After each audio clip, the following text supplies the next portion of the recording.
Hello, I'm Dr. Fiore, and I'm going to be your professor for Britlet 1 this semester. So, this is going to be about a 25-minute recorded lecture, sort of an introduction to the class and brief background on Beowulf. This is going to be what I would say to you if we were actually meeting. So, first, I'm going to go over the syllabus. Don't worry, I'm not going to go over everything. That would be boring, and I don't want to bore you to death. The syllabus is posted on Blackboard in course information, and it should be, everything on it should be accurate and up to date. The most important information on the first page is my email address. If you ever have any questions, concerns, please don't hesitate to email me. You are very important to me, and I check my email multiple times a day. So if you are struggling with an assignment or if you're just anything, please don't hesitate to email me. My office hours are also on the front of the syllabus. Feel free to stop by anytime or make an appointment. As far as the books for this class, some of you have reached out to me already, and I've told you that there are no required books. You will be provided with links to PDFs online. So I won't be giving you physical copies of the PDFs, but the access to the reading is free, and they're all posted online. Now, that said, if you are the type of student who prefers books, I can provide you with the titles of the books that have the readings. These are the books that I use to order for this class. So just ask me if you would prefer to have the actual books. The next thing I want to talk to you about is the readings. So the readings for this course, I'm sorry to say this, but the reading materials are all challenging. Do not hate me. I don't choose them. I'm required by Kane to cover certain readings, and the reason for that is just so you receive the best and most thorough education. Now, I always tell students I think it's important to go into this knowing that the readings are challenging, so that way when you are reading, you don't feel frustrated. It's not your fault. They're difficult for everybody. So just do your best. And if that means, let's say 50 pages are assigned and you can only read 25 of them, I would rather that you read 25 and understand what you've read than try to race through the whole assignment and not process it. So just, again, do your best. That's all that I ask of you. Something else that I do to help you with the readings is I create reading questions. So the reading questions, they're not busy work. They literally steer you right to the most important developments in the text and to the themes, to the major themes. So I would actually recommend that you do the reading questions first. I tell you what page the answers are on, because that way you'll go into it having identified all of the important plot points and themes. And then once you've completed the reading questions, I would suggest then going in and reading the text. And again, just do the best that you can. These are difficult materials, and it's not you. They're challenging. So just give yourself a break. Try not to get frustrated, and just do your best, okay? So in terms of assignments, we have 2 papers that are not very long. The first is 4 to 5, and the second is, I think, 6 pages to 7. It may be 5 to 7, I have to check. And then we have 2 exams, a final and a midterm. This class, though, is designed for you to succeed. And I say that because every time you come to class and you participate in a discussion, you get 20 points. So over the course of the semester, that adds up to, I think, 250 points, which is actually more value than either the midterm or the final. So my point is that you can significantly boost your grade simply by coming to class and participating. And that's because I want you to be engaged. And then in terms of the midterm and the final, we prepare for those both a week in advance. You get the questions to the exams a week in advance. think about them and prepare for them. And then the exams are also open book. So the class is really designed for you to succeed. If you come to class and you do the work as it is assigned, you shouldn't really have a problem getting an A or a B. And if you do all those things and if you do the reading questions and you do the reading and you are giving it your best and you feel like you're still not getting it, just talk to me. You can always come by for like extra, tutoring or to talk about the readings during my office hours. That said, last semester I had my best Brit Lit class ever here at Kane Ocean. The students did just excellent work, and they even threw a party on the last day of class because, we just had a great class. So I'm telling you that because while the material is difficult, it can be a good class. It's just a matter of having the right attitude. So, and I actually genuinely do like all of these readings. So hopefully you will too. Let me see, is there anything? Attendance. Just a couple more things I want to talk to you about. Attendance is really important because, as I said, you get points every time you come to class and participate. If you're not coming to class, you can't get those points. So I would recommend that during these first 2 weeks when we are remote, you watch the lecture. It's only going to be no more than 30 minutes. Watch the lecture, come to the virtual classes, and then when we do resume on campus, try to come every week. The general university policy regarding classes that meet once a week is 1 absence. So that's what I go by. So I would say too, if you're absent once, that's no problem. Don't worry. You don't need to tell me where you were. You are responsible for the work that you've missed, but 1 absence is no problem. Try not to get 2. If let's say you get sick or there's some type of emergency where you have to miss a second class, it's not going to make or break you. But I would say after 2 absences, you're starting to get into dangerous territory, just because you're going to be missing a lot of the work. And then the class only meets 16 times, so if you miss 3, you're missing like a fifth of the class. So attendance is super important, and so is the reading. So just doing the work as it is assigned. And then the last thing I have to address is plagiarism. I hate bringing this up on the first day, but there's always a case of plagiarism at least once a semester. So my experience is that students plagiarize not because you guys are smart, you have plenty of opinions and lots to say. You don't need to plagiarize, but students will get backed into a corner. I think maybe life piles up, and then there's work and school, and they feel overwhelmed, and then the next thing you know, a paper is plagiarized. If you should find yourself in a position where we have a paper due and you are completely overwhelmed because of this and that and the third, please don't plagiarize. Talk to me privately. Send me an email or talk to me outside of class, and I will work with you. Don't come to class the day the paper is due and ask for an extension in front of everyone, because then the whole class will want an extension. So, but don't plagiarize. I can always tell when a paper is plagiarized, and now there's software that helps us detect it. So please don't do it. You'll get caught, and nobody wants that. So, and that should be it for the syllabus.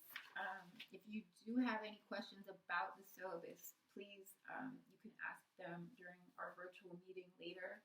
I'll be at 6. But yeah, I think that's everything on the syllabus. So now I'm just going to talk to you briefly about Beowulf. I'm just going to give you some background that will make it easier for you to read. So just a brief summary of Beowulf. In short, Beowulf is the story of this kingdom that is attacked by Grendel the monster. So Grendel attacks for 12 or 13 winters, and no one can stop him. So it's a reign of terror. It's an absolute period of misery for these people. And then Beowulf comes from overseas, and he presents himself to the king and says, "Hi, I'm here to fight. I've heard of what's going on. I'm here to fight Grendel." And and he fights Grendel and he kills him. And so, of course, the king and the kingdom, everyone's very happy, and they throw this big celebration. And then, half of them are drunk and they overeat and they go to sleep. And Grendel's mother attacks because she's upset that her son was killed. So, of course, the king is very upset. He doesn't know what he's going to do. He's tired. But Beowulf comes to the rescue again and kills Grendel's mother. So Beowulf then returns to his native country and he becomes king eventually. But he's not a good king, and that is because he's a warrior at heart, and he ends up losing his life because he goes, at the age of about 70, he goes into battle with a dragon, and he loses. So that was the summary in a nutshell, but there are some other important things for you to know. So the author of this poem is unknown. It was composed orally, and it is believed that the version that we have was composed in the 8th century by a single Christian poet. Now, the reason it's important to recognize that the poet is Christian is because he's writing about a heroic society that existed hundreds of years in the past. This heroic society was not Christian. They were pagan. There may have been some traces of Christian-ish beliefs, but they were pagan, not Christian. And the reason I say that is because we see in the poem the poet inserting his values into the characters. So there are two very different value systems between Christianity and heroic society. Heroic society was based on warfare. So seeking glory in battle, material wealth, and vengeance, those are their values. Those are the major values. Christianity, on the other hand, celebrates forgiveness. It discourages the pursuit of material wealth, and it encourages humility rather than the seeking of glory and self-glorification. So those are two very different value systems. So if you have a poet who believes in forgiveness and humility and not in material things, and he's writing about this very materialistic society that's constantly fighting and seeking glory and vengeance, of course he's going to judge them. So there is that, but then he also actually has his characters. You'll see many of the characters praising God or saying, oh, this is thanks to God, though they do things that are not very in sync with Christian values. So when you see that, it's the poet stepping in, or at least that is the majority belief held by scholars. A question that I want you to think about as you are reading this is, where do you see the influence of the poet's Christian beliefs? And then is this poem a critique or a celebration of heroic society? And then another question I want you to think about is, after you've read it, what message do you walk away with? Is this a life-affirming poem? Is this something that more makes you question, like, what is the point? Because Beowulf starts out as this heroic superstar, and then his life ends kind of on a different note. He's never gotten married. He's never had a family.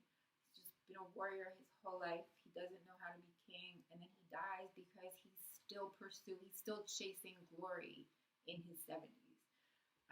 So is this about the futility, the pointlessness of human existence, or what message do you find in it?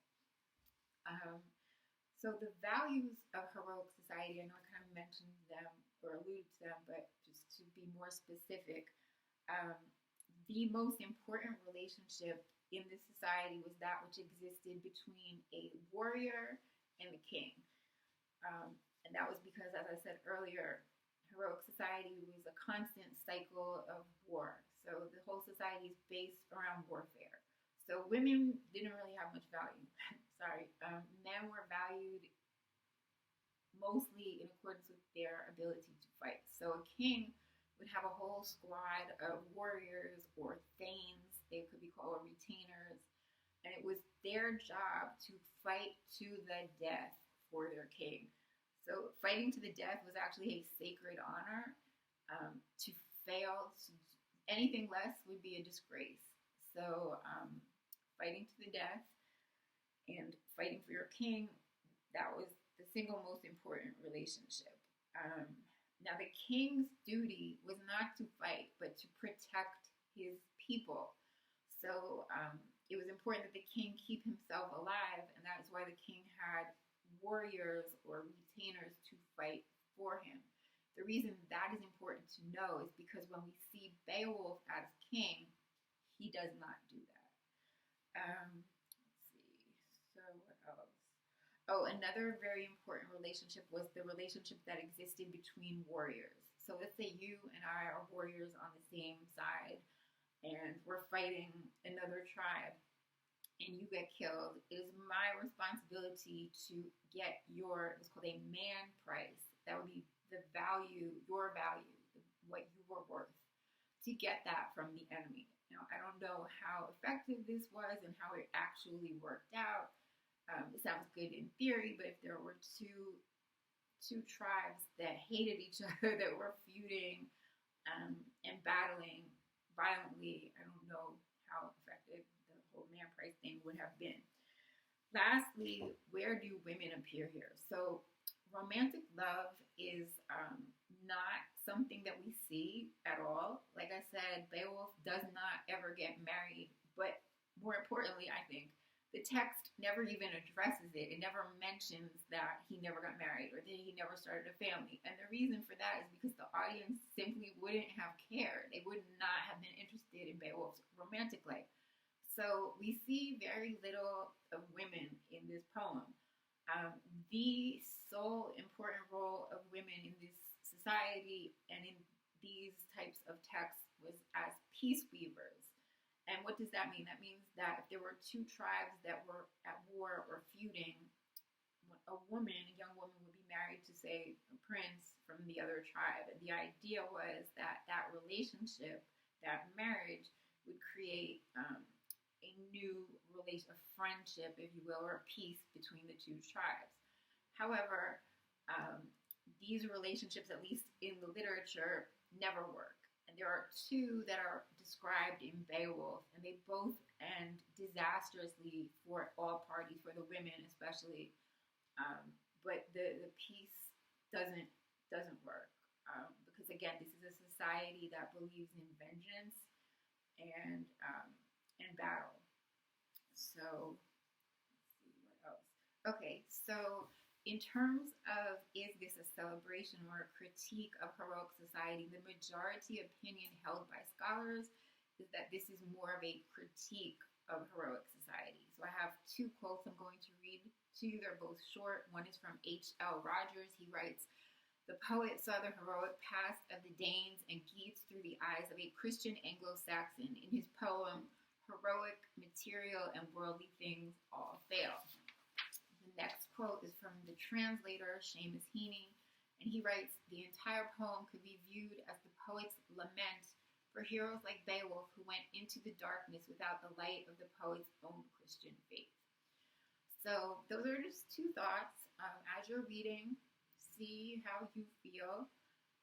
And then the last thing I wanted to share with you is that Beowulf was not actually studied. We study it now as a work of literature, and it's considered the foundation of British literature and English literature, and one of the first great epic poems. But in actuality, until 1906, it wasn't studied as a work of literature. It was studied by historians and linguists who read it for the language and the detail about historical artifacts and such. And then in 1906, J.R.R. Tolkien of Hobbit fame presented a paper on Beowulf at a conference in England.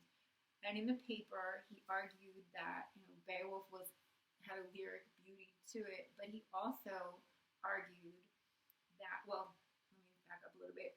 Many people viewed the poem as kind of silly because Beowulf fights monsters, and monsters don't really exist. There aren't dragons. There is no such thing as like Grendel. Monsters aren't real. So many people had difficulty taking it seriously. So Tolkien took this on directly and said that Beowulf is actually a better poem because Beowulf fights monsters because monsters are they're bigger than humans. So, in other words, Beowulf is fighting a superhuman element, which makes this poem timeless. So, I don't know if you can see it from that perspective, but I know for me, when I first read Beowulf, I had a hard time taking it seriously because, again, I don't believe in monsters. So my my first thought was to interpret the monsters as symbols, like as a symbol of evil or a symbol of death. But it's very important that we recognize that the original audiences would not have seen the monsters as symbols. They believed in monsters, and to them, Beowulf was a badass monster slayer. So do not interpret the monsters as symbols. The original audiences would have believed in them fully, and believed that they were real. So, and I think that's it. So, thank you for watching. I will see you at the live discussion at 6 o'clock.